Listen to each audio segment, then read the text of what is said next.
Amit Shah time கொடுக்கல. அது ஏன் கொடுக்கலன்னு தெரியல. அது கொடுக்காத ஒரு நாகரிகமான வேலையல்ல. ஏன்னா ஒரு முதலமைச்சர் முதல்ல முதலமைச்சராக வர வந்து பிரைம் மினிஸ்டர் டைம் தர்றாரு. அதோடு நீங்கள் பார்த்துருக்கணும், பார்க்க டைம் இல்லை அப்படின்னு சொல்கிறது. 40 சொன்னால் எது சொன்னார் அவங்களுக்கு கம்ஃபர்டபுளாக இருக்கிறத எடுத்துகிட்டு பாக்கியை விட்டுருவாங்க. அதனால் அது இல்லாமல் 4 நறுக்கு தெரிஞ்ச மாதிரி ஒன்று மொழிக்காக, இன்னொரு மீனவர்களுக்காக, இன்னொரு தமிழ் காவேரிக்காக, இப்படி எல்லாத்தையும் அதே மாதிரி விமான நிலையம் கட்டுற அப்படின்னு சொல்லிட்டு இருக்காரு. பாக்கிய நிர்மலா சீதாராமன்கிட்ட போய் சொல்லியிருக்காரு. ஏற்கனவே இருந்த சர்க்காருக்கு துணையாக நின்றவர்கள், அவருடைய எடுபடிகள் எல்லாரும் அதிகாரிகள் பல பேரும் இருக்கிறாங்க. அவங்க வேணும்னே இந்த அரசாங்கத்துக்கு தொல்லை கொடுப்பதற்காக பல பிரச்சனைகளை அவுத்து விடலாம். இன்னும் இந்த எலக்ட்ரிசிட்டி போர்டில் கரண்ட்டெல்லாம் கட் பண்ணுறதெல்லாம் பெரும்பகுதி அவங்கள தான் இருக்கும்னு நான் நினைக்கிறேன். ஆனால் ஸ்டாலினும் வந்து அதே வார்த்தையை சொன்னாரே தவிர, ஆனால் சொன்ன மறு நிமிஷத்துலேருந்து குறைகள் சொல்கிறதுக்கும் ஆரம்பிச்சிட்டார். அவ்வளோதான், அவருடைய லெவல் அதுதான். ஸோ திமுக குற்றச்சாட்டுற மாதிரியுமே விஜய் அவர்கள் வந்து என்ன பண்ணியிருக்காருன்னா, வாக்குறுதி கொடுக்கும்போது ஒரு வாக்குறுதி கொடுத்துட்டு இப்போ செயல்படுத்தும் போது வந்து வேற மாதிரி செயல்படுத்துறாரு அப்படின்ற ஒரு சில வாக்குறுதிகளை நிறைவேற்றுவதற்கு உரிய நிதிநிலைகள் போக்குவரத்தெல்லாம் பார்க்கணும், அட்மினிஸ்ட்ரேஷனை பார்க்கணும், கொடுக்கணும். உடனே வந்த அன்னைக்கே உட்கார்ந்ததும் ஜீப்பும் பண்ண முடியாது. அண்ணாவையே அந்த கேள்வி கேட்டவரெல்லாம். ஆனால் அண்ணா ஆட்சிக்கு வந்த ஒருபாடு என்ன பண்ணாருன்னா, அவர் அருள் ரிசைன் பண்ணிட்டு போகலான்னு பார்க்குறாரு. பார்த்தபோது அதெல்லாம் இல்லை, நீங்கள் உங்கள் கடமையாக அன்றைக்கி செஞ்சீங்க, ரைட்டு, நீங்கள் இப்போ அந்த நல்லா இந்த கடமையாக ஒழுங்காக செய்யுங்கன்னு அண்ணா அவரையே உட்கார வச்சார். அதே தான் அருணை இவர் செஞ்சாருன்னு தான் நான் நினைக்கிறேன்.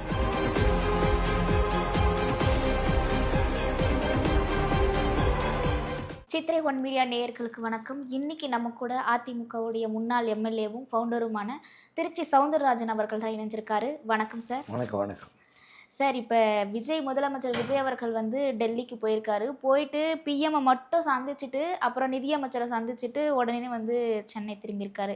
எதிர்கட்சி தலைவர்கள் அமித்ஷா அவர்களையும் சந்திக்கலை. அதுக்கப்புறம் கூட்டணி கட்சியில் இருக்கிற காங்கிரஸ் அவங்களையுமே போய் சந்திக்காமல், அவங்க அழைப்பு விடுத்துமே அவங்கள போயிட்டு சந்திக்காமல் சென்னை திரும்பி வந்திருக்காரு. என்ன காரணமாக இருக்கும்? அவருடைய மனநிலை வந்து எப்படி இருந்திருக்கும்னு சொல்லுங்கள். அவருடைய நடவடிக்கைகளை நான் பார்க்குறபோது ஒரு தீர்க்கமான தெளிவான ஒரு சிந்தனையோடு இருக்கார். ஒரு முதலமைச்சர் என்ற முறையில் ஒரு பிரைம் மினிஸ்டரை பார்க்குறதுக்கு போகிறபோது அவங்க அளவில் பார்த்துட்டு வந்துடுவோம். அடுத்த தடவை வேணால் நம்ம வந்து மற்றவங்களெல்லாம் பார்க்கறதுக்கு போகலாம். இல்லைன்னா எல்லாத்தையும் பார்த்தோன்னா அது எதுக்குமே ஒரு இம்பார்ட்டன்ஸ் எல்லாம் போயிட்டா என்ன பண்ணுறது அப்படின்னு அவர் சிந்திச்சிருக்கலாம். அவர் என்ன சிந்திச்சார்னு நமக்கு தெரியாது, ஆனால் இருக்கலாம். இது கூட ஒரு புத்திசாலித்தனமான நடவடிக்கை தானே தவிர அவர் பார்க்கலன்றது வந்து தவறில்லை. அதுக்காக இன்னொரு தடவை இன்னும் 4 நாள் கழிச்சு அவங்கள மாத்திரம் பார்க்கறதுக்கு கூட போயிட்டு வந்துடலாம். அதனால் அப்படி அதெல்லாம் சரி பண்ணிடும். இது ஒரு பெரிய விஷயமாக எடுத்துக்க வேண்டிய அவசியம் இல்லை. போனார், பார்த்தாரு. இவர் அமித்ஷா டைம் கொடுக்கல. அது ஏன் கொடுக்கலன்னு தெரியல. அது கொடுக்காத ஒரு நாகரிகமான வேலையல்ல. ஏன்னா ஒரு முதலமைச்சர் முதல்ல முதலமைச்சராக வர வந்து பிரைம் மினிஸ்டர் டைம் தர்றாரு. அதோடு நீங்கள் பார்த்துருக்கணும், பார்க்க டைம் இல்லை அப்படின்னு சொல்கிறது ஒரு தவறானது. அதில் ஏதாச்சும் உள்நோக்கம் ஏதாச்சும் இருக்கலாம். அவருக்கு உள்ள அமித்ஷாவுக்குள்ள கஷ்டம் இருக்கலாம். இல்லை தமிழ்நாட்டில் இது மாதிரி தமிழர்கள் நம்மளை புறக்கணிச்சிடுறாங்களே, அந்த மாநிலத்திலேருந்து வராரு அப்படின்ற அந்த எண்ணம் இருக்கலாம். அதனால் ஏதோ அவருடைய மனத்தை தெரிவிக்கிறதுக்காக அதை பண்ணியிருக்கலாம்னு தான் நான் நினைக்கிறேன். அதில் ஒன்றும் இல்லை, எல்லாம் சரியாக போடும். ஆனால் வந்து இவர் போயிட்டு வந்தது கரெக்டாக, மற்றவங்களை யாரும் அழைச்சிட்டு போகாமல் அவர் வரைக்கும் போயிட்டு மற்ற அமைச்சர்கள், அது ஒரு அமைச்சரை அழைச்சிட்டு போனால் இன்னொரு அவருக்கு தான் முக்கியத்துவம் கொடுத்தாங்க, இவருக்கு முக்கியத்துவம் கொடுக்க, இவர் தான் முக்கியம், அவர் தான் முக்கியம் இல்லைன்னு இல்லாமல் எல்லாமே அப்படியே காமனாக வச்சுக்கிட்டு அவர் போயிட்டு வந்த வரைக்கும் நான் வரவேற்கிறேன். அதுதான் முறையாக நல்லாவும் இருக்குது, நாகரிகமாகவும் இருக்குது என்னுடைய கருத்தில். ஸோ முன்ன பிஎம்ஐ போயிட்டு சந்திச்சுட்டு ஒரு 10 நிமிஷத்துலேயே போயிட்டு சந்திச்சுட்டு வெளியே வந்து பிரைம் மினிஸ்டர் பார்த்து அவருக்கு போகும்போதே இவர் வந்து முதல்ல போகிற சீஃப் மினிஸ்டர் பண்டெல்லாம் எடுத்துகிட்டு போவாங்க 1000 இதை. அது மாதிரி போகிறப்போது அதை வாங்கி அவருடைய செக்ரட்டரிகிட்ட மற்றவங்கள்ட்ட கொடுத்துருவாங்க. அது இல்லாமல் நறுக்கு தெரிச்ச மாதிரி ஒரு 4 சப்ஜெக்ட் மாத்திரம் எது சொல்லணுமோ வந்து தமிழ் தாய் வாழ்த்தை பற்றி சொன்னார், மீனவர்கள் பிரச்சனையை பற்றி சொன்னார், பரந்தூர் விமான நிலையம் அது விமான நிலையம் கட்டுறது அப்படின்னு அவனு சொல்லிவிட்டு பாக்கியம் சொல்ல வேண்டியது நிதியமைச்சர்கிட்ட நிர்மலா சீதாராமன்கிட்ட போய் நிறையா எது சொல்லணுமோ அதெல்லாம் சொல்லிட்டு வந்திருக்காரு. ஒரு டீசெண்டாக தான் இருக்குது, அது ஒன்றும் பெரிய தப்பு இல்லை. ஆனால் இப்போ தமிழகத்தில் வந்து மேகத்தை அந்த அணை வந்து கட்டணும் அப்படின்ற பல பிரச்சனைகள் வந்து போயிட்டுருக்கு. அந்த பிரச்சனை பற்றி வந்து இப்போ பிரதமர் மோடி அவர்கள்கிட்ட போயிட்டு வந்து சொல்லியிருக்காங்க. அதுக்கு தீர்வு காணணும்னா வந்து காங்கிரஸ் கிட்ட வந்து சொல்லியிருந்தா அதுக்கு தீர்வு பார்த்துருக்கலாம் இல்லையா?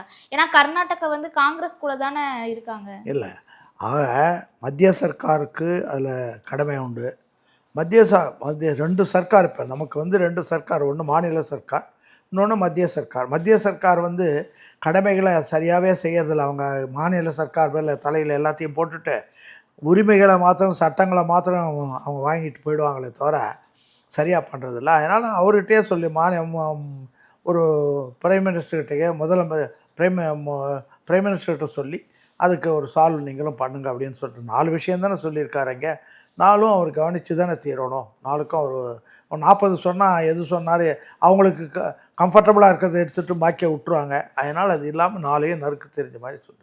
ஒன்று மொழிக்காக, இன்னொரு மீனவர்களுக்காக, இன்னொரு தமிழ் காவேரிக்காக, இப்படி எல்லாத்தையும் அதே மாதிரி விமான நிலையம் கட்டுற அப்படின்னு சொல்லிட்டு இருக்காரு. பாக்கி நிர்மலா சீதாராமன்கிட்ட போய் சொல்லியிருக்காரு. ஒன்றும் இல்லை, நல்லா தான் பண்ணியிருக்காரு. என்னுடைய கருத்து நல்லா தான் போயிட்டுருக்குன்றதுக்கு அர்த்தம். ஏன்டா கூட யாராச்சும் ஒரு அமைச்சர் அழைச்சிருப்பாங்க, அவருக்கு தான் சிக்னிஃபிகன்ஸ் அதிகமாக இருக்குது அப்படின்வாங்க. அது வேறு கடைசி ரூட் வரைக்கும் இவர் தான் அவருக்கு முக்கியம், அவர் தான் இவருக்கு முக்கியம்னு இல்லாமல் அவர் எல்லாத்தையும் ஒரே லெவலில் கொண்டு வந்துக்கிட்டு இருக்கிறத நான் பாராட்டுறேன். ஸோ இப்போ டெல்லி தலைமை செயலகத்தில் போயிட்டு எந்த முதலமைச்சருமே வந்து ப்ரெஸ் மீட் கொடுக்காம வெளியே வந்தது கிடையாது. ஆனால் இவர் வந்து எப்பயுமே ப்ரெஸ் மீட் கொடுக்காமே வராரு. ஒவ்வொருத்தருக்கும் ஒவ்வொரு பழக்கம் இருக்கலாம். இப்போ அவர் இப்போ தான் அரசியலுக்குள்ளே எல்லாத்தையும் பண்ணிகிட்ருக்காரு. கேட்குற போது நிருபர்கள் இடக்க முடக்கா சில கேள்விகள் கேட்கலாம். முதல்ல இன்னும் கொஞ்சம் நாள் தயார் பண்ணிவிட்டு அதுக்கு பிறகு எல்லாருக்கும் பதில் சொல்கிற அளவில் அவர் வந்துடுவார். அதில் ஒன்றும் பிரச்சனை கிடையாது. அதனால் கொஞ்சம் காலம் எடுத்துக்கிட்டு நல்லா தெளிவான பிற்பாடு அவங்க கேட்குற கேள்விகளுக்கு நல்ல தெளிவான பதில் சொல்வதற்கு நிச்சயமாக அவர் தயாராகி வருவார். அதில் ஒன்றும் பிரச்சனை கிடையாது. ஸோ இப்போ தமிழகத்தில் போய் எடுத்துக்கிட்டிங்கன்னா சட்ட ஒழுங்கு வந்து சரியில்லை. திமுகவில் தொடர்ந்து அதே குற்றங்கள், பாலியல் வன்கொடுமை, இது எல்லாமே தொடர்ந்து தாவேக்காலையும் நடக்குது. எந்த ஒரு நடவடிக்கையும் முதலமைச்சர் எடுக்காத மாதிரி செயல்படுறாரு. அரசு அமைச்சே 10-15 நாள் கூட ஆகல. ஏற்கனவே இருந்த அதிகாரிகள் இருக்காங்க. ஏற்கனவே இருந்த சர்க்காருக்கு துணையாக நின்றவர்கள், அவருடைய எடுபடிகள் எல்லாரும் அதிகாரிகள் பல பேரும் இருக்கிறாங்க.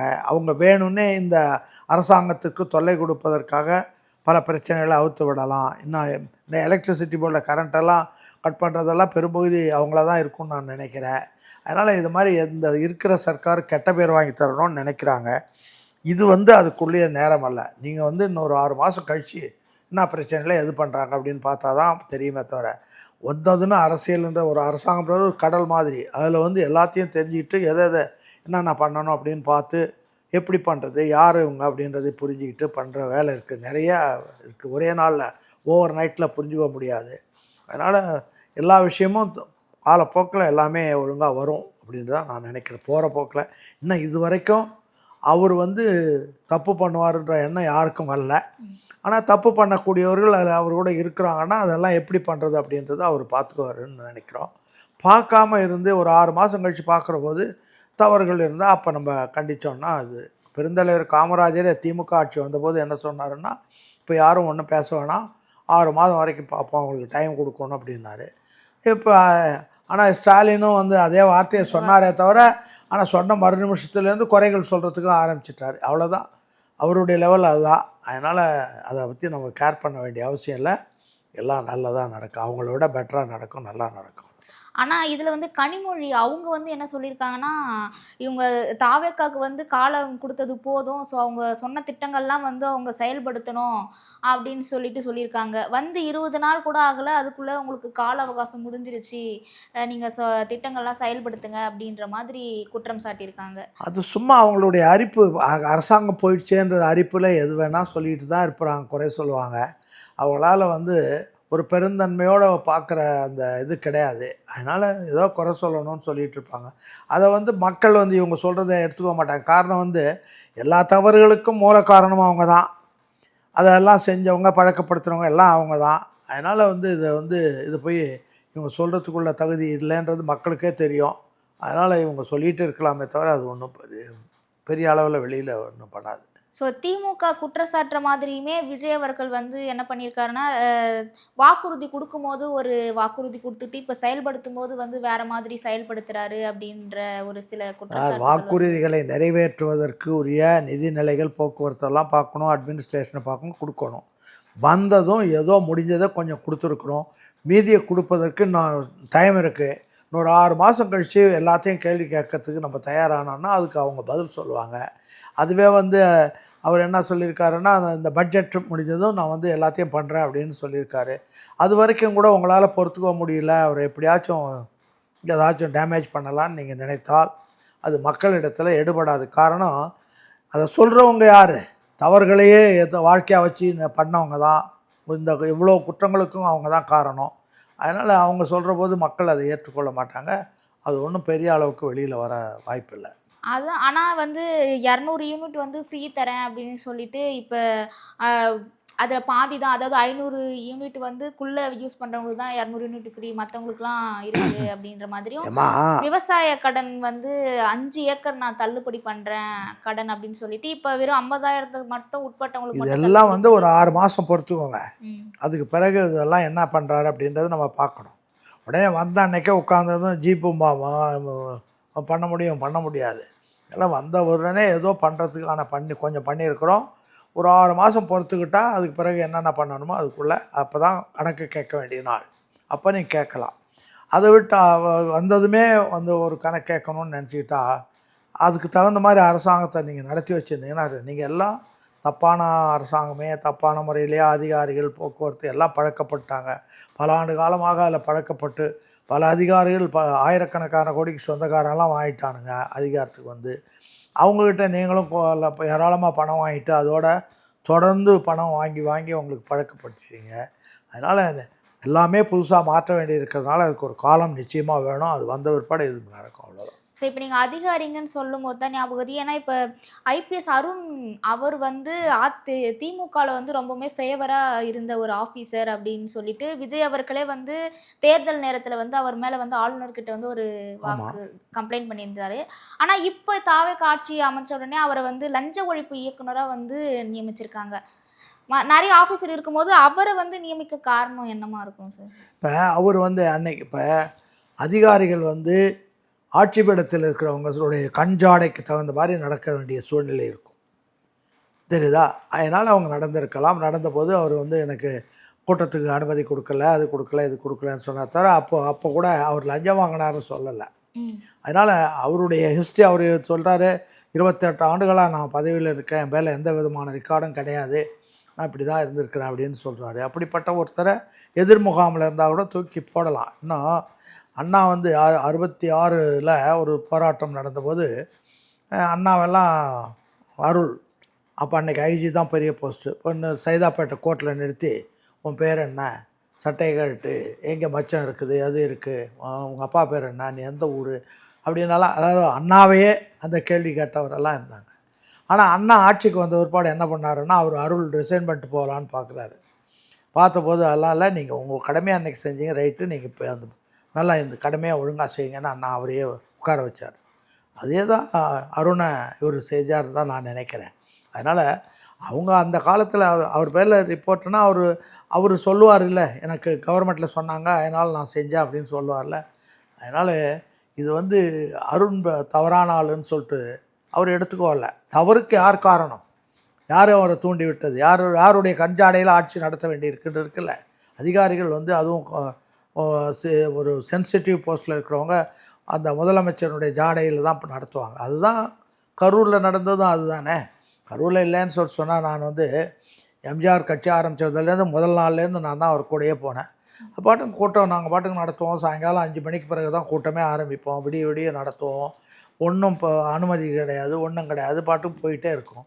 நீங்கள் அவங்க வந்து வேணும்னே கட்டையில் பண்ணி பகலில் கொடுமையான வெயில் காலத்தில் கொடுமையான நேரத்தில் 10 மணிலேருந்து 9 மணிலேருந்து சாயங்காலம் 7 மணிக்குள்ளே முடிக்கணும், 8 மணி அல்லது 10 மணின்னு கொடுத்தாங்களே தவிர பாட்டுங்க விட்டுருந்தா எம்ஜிஆர் அந்த காலத்தில் போன மாதிரி போயிருந்தாருன்னா இவருக்கு பிரச்சனையே இல்லை. இப்போ போகிறாரு, என்ன பிரச்சனை வந்துருச்சா? அதெல்லாம் கிடையாது. பிரச்சனைகளை உருவாக்குனவங்களே இவங்க தான். கரூர் பிரச்சனையை முழுக்க முழுக்க உருவாக்கி அதில் வந்து கெட்ட பெயரை கொண்டு வரணும்னு நினச்சாங்க. அது பூமராங் ஆயிடுச்சு. அதனால் அன்னைக்கு இருந்த அதிகாரிகள் அதிகார வர்க்கம் என்ன சொல்லுதோ அதுதான் செய்ய முடியும். அவங்களால வேற ஒன்றும் செய்ய முடியாது. நீங்கள் மாறினீங்கன்னா உங்களுக்கு தகுந்த மாதிரி உடனே மாற்றிக்குவாங்க, அவ்வளோதான். தாவேக்கல இருக்கிற ஆதவ் அர்ஜுனா அவர் சொல்லி தான் வந்து இந்த தாவேக்கவே இயங்குது, தலைமை வகிக்குது. முதலமைச்சருமே வந்து எதுவும் சொல்லாத மாதிரியும் அதிருப்தியில் இருக்கிறாரு அப்படின்ற மாதிரி ஒரு சில கருத்துக்கள் போயிட்டு இருக்கு. இல்லை, அதெல்லாம் அது வந்து உண்மையா? அவர் கூட ஏதோ இவங்க மினிஸ்டர்ஸ் லிஸ்ட்டுக்கு ஒரு லிஸ்ட்டு கொடுத்தாருன்ற போது இதெல்லாம் அவசரமான தூக்கி எறிஞ்சாருன்னு ஒரு செய்தி கூட உண்டு. அதனால் அதை எப்படி டீல் பண்ணணுமோ அப்படி அவர் ஒரு தலைவன் வந்து எப்படி டீல் பண்ணணும், யாரை எப்படி டீல் பண்ணணும், எல்லாரையும் சண்டை போட்டுக்கிட்டே இருக்க முடியாது, எல்லாரையும் சலுகை கொடுத்துக்கிட்டே இருக்க முடியாது. எது நியாயமோ அதை பண்ணுறதுக்கூடிய தகுதி நிச்சயமாக விஜய்க்கு இருக்குது. அதை அவர் ஒழுங்காக பண்ணுவார். யாரையும் அவரை மீறி ஒன்றும் பண்ணிட முடியாது. மீறணும்னு நினச்சா இருக்க முடியாது. அவர் முதலே சொல்லிட்டார், யாராவது தவறு பண்ணணும்னு நினச்சிங்கன்னா இங்கே இருக்காதீங்க, அவங்கள நான் இங்கே தவறே பண்ண முடியாது, நான் விட மாட்டேன்னு முதலே வார்ன் பண்ணிட்டார். அதனால் அதிலெல்லாம் தெளிவாக இருக்கிறவர் தான் விஜய். அவருக்கு தெளிவு இல்லாமல்ல, விஷயம் தெரியாமல்ல, நீங்கள் போன மாதிரியே போய் டெல்லிக்கு போயிட்டு வரணும்னு அவர் நினைக்கல. அவர் போனார், பிரைம் மினிஸ்டரை பார்த்தாரு, அடுத்தது உள்ளாட்சித்துறை அமைச்சரை பார்க்கணுன்னு நினச்சார், அவர் டைம் கொடுக்கல. அடுத்தது நிதி அமைச்சரை பார்த்தார், வந்தார். அடுத்த தடவை இன்னும் எத்தனையோ தடவை போக வேண்டியிருக்கு. போகிற போது மற்றவங்களை யாரை தோழமை கட்சிகளை பார்க்கறதுக்கு அது ஒன்றும் தப்பு இல்லை. அப்படி போயிட்டு வந்ததுனால சரி எல்லாரையும் சேர்த்து பார்த்தா எல்லாரையும் பார்க்கறதுக்கு வந்தார் அப்படின்ற மாதிரி ஆகிடக்கூடாதுன்றதுனால அவர் அப்படி வந்துட்டார். அதான்